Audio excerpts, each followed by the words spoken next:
Bonjour à tous et bonne année 2019, je crois que j'avais pas encore eu l'occasion de vous le dire. Une année vient encore de s'écouler et la chaîne vient de fêter ses 2 ans d'existence.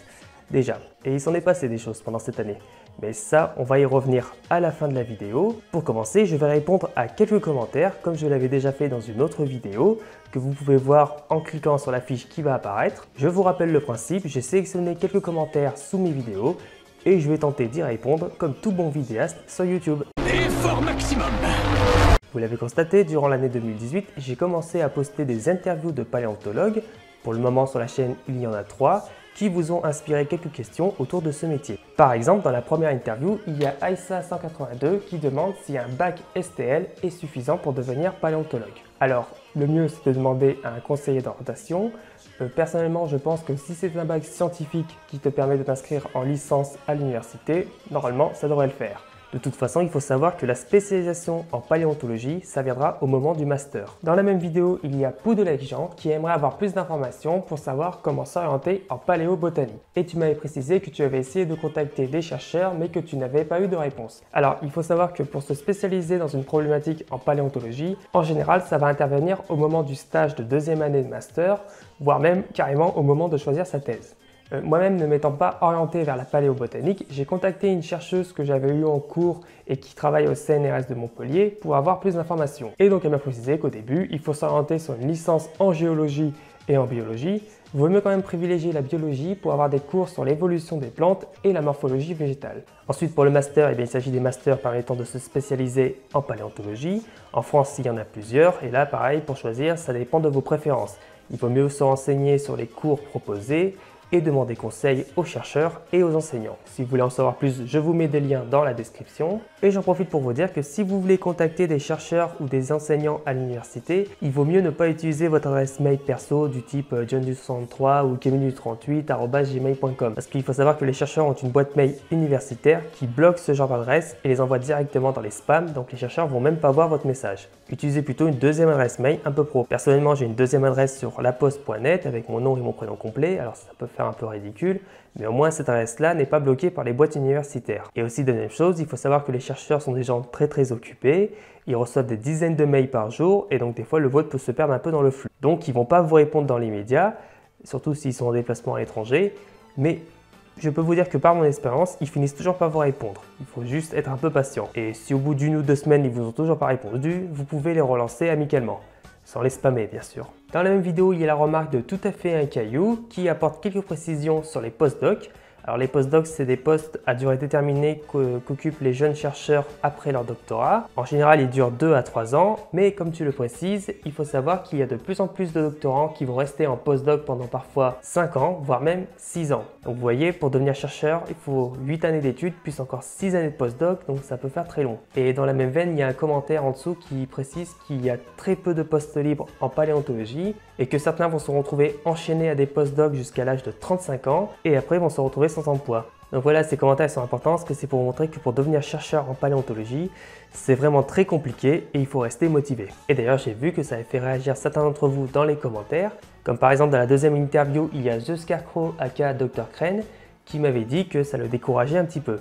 Alors je peux comprendre, il faut savoir qu'il faut vraiment avoir du cran pour persévérer dans la recherche. Mais si vous êtes passionné de paléontologie, il n'y a pas qu'en devenant paléontologue que vous pouvez continuer à être épanoui. Il existe tout plein de sites internet, de forums ou de clubs avec des gens partageant la même passion avec qui vous pouvez échanger. Et d'ailleurs, comme me l'avait suggéré Tout à fait un caillou, pour de futures interviews, j'envisage d'aller à la rencontre de personnes ayant validé un master en paléontologie, mais ensuite s'étant orienté sur autre chose pour montrer qu'il y a d'autres alternatives à la recherche. Et enfin, dans la dernière interview, il y a The Sonorman qui demandait s'il était possible de faire de la paléontologie sans forcément passer par de la géologie. Alors, pour être sûr, il vaut mieux demander aux chercheurs, mais c'est vrai qu'on a tendance à associer la paléontologie systématiquement à la géologie, alors que les paléontologues travaillent aussi bien sur l'évolution des espèces, l'analyse des modes de vie ou la reconstruction des environnements.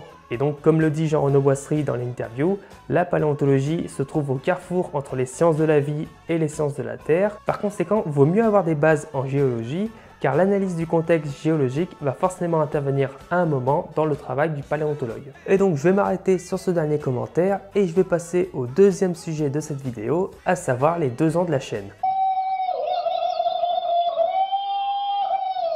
Il y a un an, pour le premier anniversaire de la chaîne, vous étiez 411 abonnés et maintenant, au moment où j'enregistre la vidéo, vous êtes 2320 abonnés.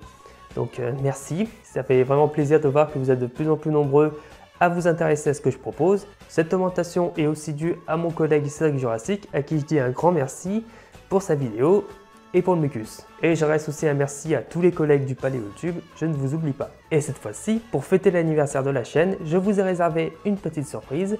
Je vous annonce qu'en plus de la chaîne et des réseaux sociaux, vous pouvez maintenant avoir accès au site internet Paléogie. Alors sur ce site, vous retrouverez mes vidéos bien sûr, avec en plus en dessous des remarques et des commentaires sur certains aspects que j'ai très vite évoqués dans la vidéo. Par exemple, s'il y a une personne que j'évoque très vite dans la vidéo et que vous voulez en savoir plus, hop, un petit clic et vous aurez une présentation rapide.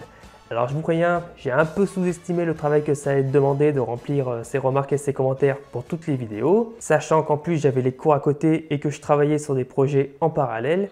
Et donc pour le moment, il y a juste les remarques et les commentaires pour le premier épisode de Paléogie sur Jurassic Park. Mais je suis en train de travailler pour pouvoir compléter ces informations pour tous les autres épisodes de la chaîne.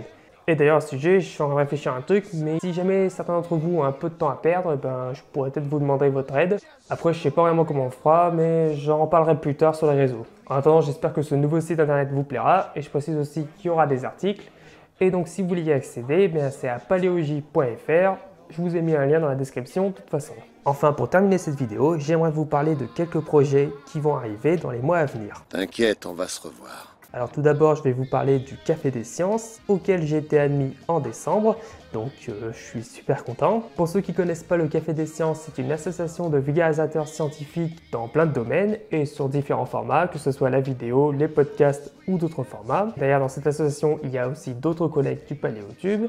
Et donc, grâce au Café des Sciences, je vais participer à ma première convention. Ce sera le Play Azure Festival à Nice le 9 et le 10 février. J'y serai avec d'autres collègues comme FL Reptile, Valéoraptor ou Paléo World. Et on vous a réservé quelques activités, on espère vous voir nombreux et qu'on va bien s'amuser. Et un autre projet sur lequel je travaille depuis maintenant 2 semaines, c'est mon stage au sein du laboratoire de paléontologie de Poitiers, Palévoprime, que je pense que vous devrez commencer à connaître. C'est dans le cadre de mon master en communication et culture scientifique et technique que j'ai commencé à travailler dans ce laboratoire où je suis en train de concevoir une série de vidéos abordant les activités du laboratoire et parlant de paléontologie en général. Ces vidéos s'inscrivent dans le cadre des 80 ans du CNRS, je vous mets un lien dans la description si vous voulez en savoir plus. Pour le moment, je ne peux pas vous dire exactement ce qu'il y aura dans ces vidéos, je peux juste vous dire de surveiller la chaîne et les réseaux au printemps. En tout cas, moi ça me fait super plaisir d'être revenu dans ce laboratoire où j'ai effectué mes études de paléontologie et j'espère que les vidéos qui découleront de ce stage vous plairont. Bon voilà, je vais enfin conclure la vidéo. Comme d'habitude, si elle vous a plu, n'hésitez pas à liker, à partager et à vous abonner à la chaîne. Il me reste plus à vous dire qu'on se retrouve prochainement pour de nouvelles vidéos. D'ici là, je vous souhaite à tous une bonne journée, une bonne soirée et je vous dis à plus.